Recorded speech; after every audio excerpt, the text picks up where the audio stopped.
kita akan dibawa kepada pengenalan bagaimana untuk membentuk kerjasama berpasukan, team building pembangunan kumpulan. Maksudnya bekerjasama dalam kumpulan. Ada aktiviti-aktiviti yang akan yang telah disusun untuk menjayakan program tersebut.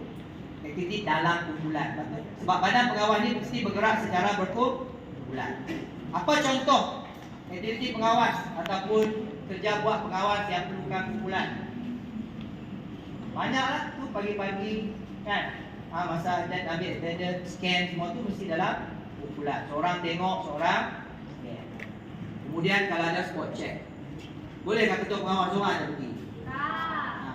Boleh, tapi itu tak akan berkesan sebab dia kena buat semua benda kan.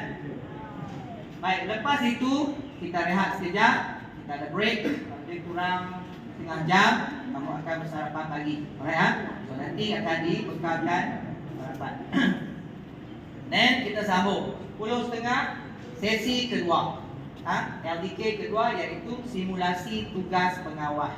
Faham? Faham. Tajuk tu faham? Faham. Okey.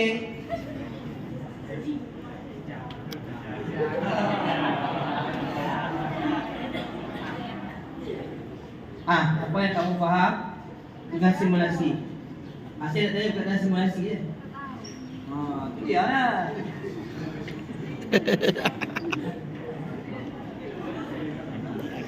Mengelupur kau.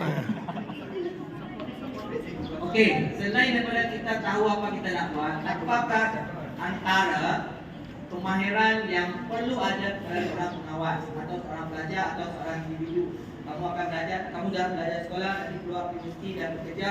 Satu perkara yang perlu ada adalah yang tak ada pada kawan kita. Kalau ada, dia malu ke? Iaitu keyakinan diri. Yakin. Bila kamu cakap tahu, kamu jawab aja. Kalau betul itu nombor, jawab. Kena yakin. Jangan tak yakin, sorong tarik, tepat tarik, tak boleh. Hidup mesti yakin ada jalan lurus. Kita jangan hari ini lain, besok lain. Tak boleh. Okey. Simulasi maksudnya kejadian sebenar tetapi bukan nyata. Faham itu tak? Kita akan melibatkan aktiviti yang kita dah buat sebelum ini. Ada yang dah buat tapi masih ragu-ragu, masih tak faham mendalam. So hari ini kamu peluang untuk belajar. Okey, contoh saya nak bagi contoh lah.